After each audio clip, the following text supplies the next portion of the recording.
येळकोट येळकोट, जय मल्हार सदानंदाचा येळकोट. नमस्कार भक्तांनो, आज आपण खंडोबा देवाची कहाणी जाणून घेणार आहोत.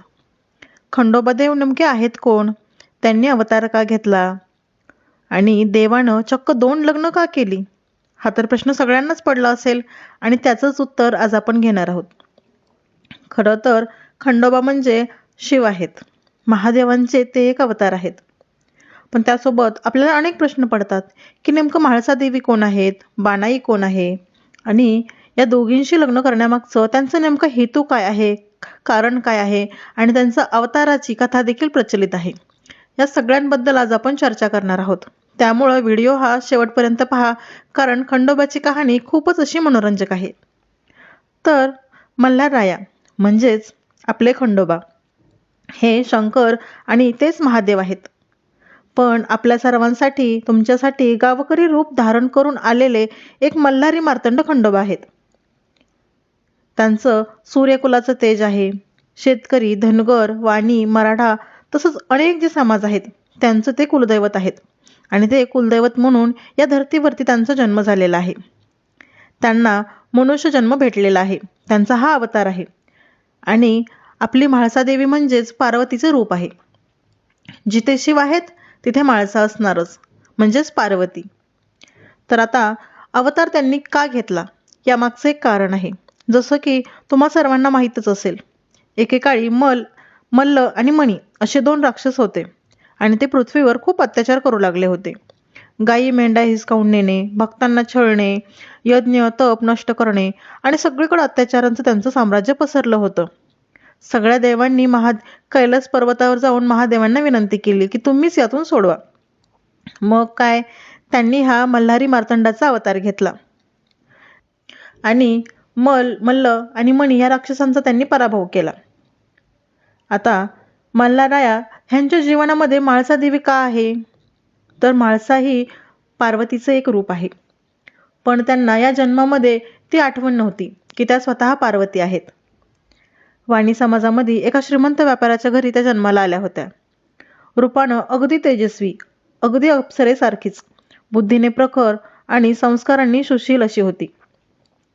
एके दिवशी त्यांच्या कानी आलं की असं युद्ध झालं आहे आणि त्यांना त्यांच्यावरती, महादेवांवरती म्हणजेच खंडोबारायांवरती भक्ती आणि प्रेम जडलं.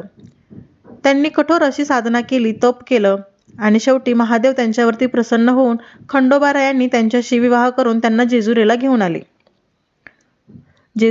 आले आणि म्हाळसा देवी ह्या गृहलक्ष्मी म्हणून तिथं विराजमान झाल्या.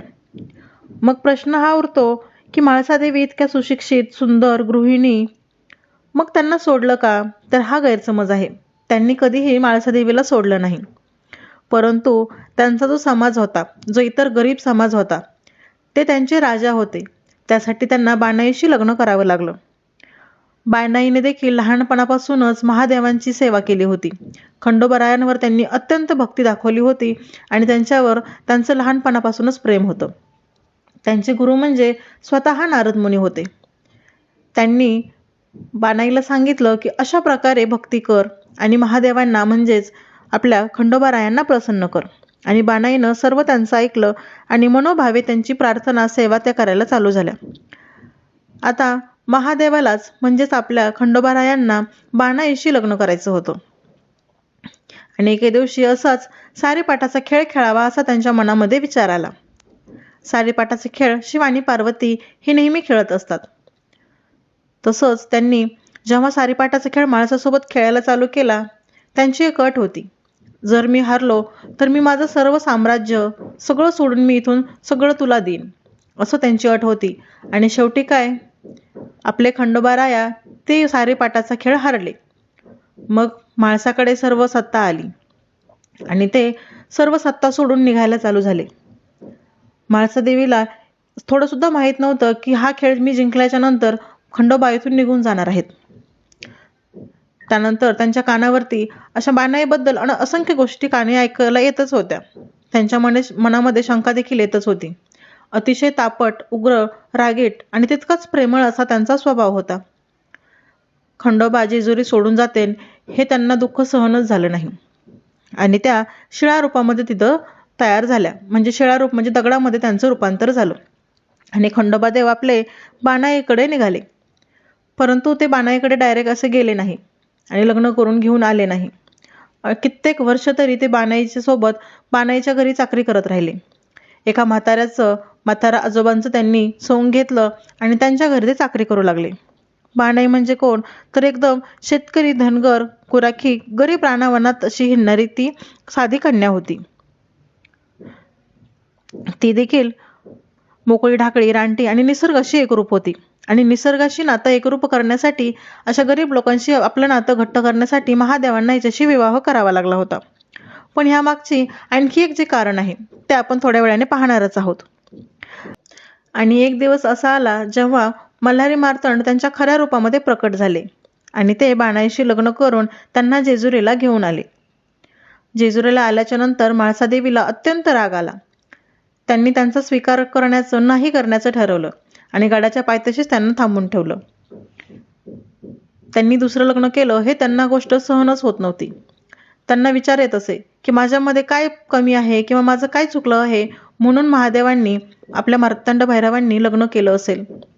त्या अतिशय रागराग करत होत्या आणि सगळ्या राज्याची जबाबदारी देखील त्यांच्यावरतीच होती.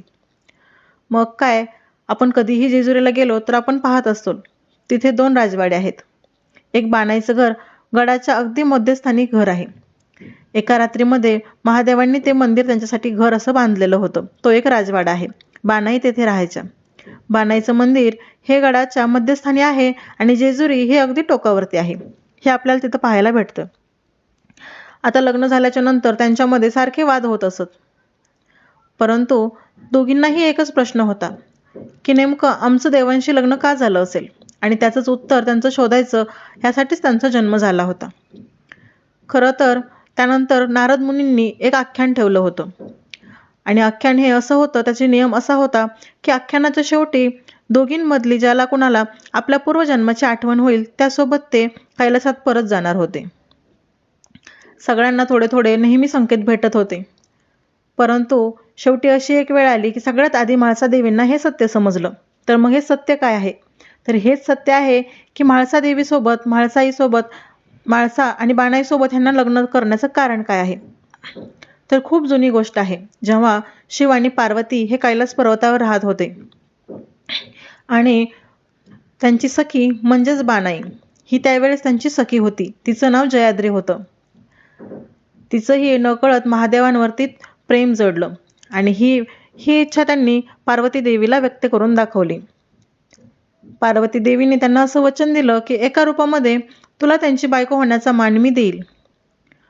महादेवांना माहिती होतं की हे सगळं खूप कठीण जाणार आहे आणि हाच तो जन्म होता की ज्यामध्ये स्वतः पार्वती ह्या म्हाळसा बनून आल्या होत्या आणि जयाद्री ही बाणाई बनून आली होती.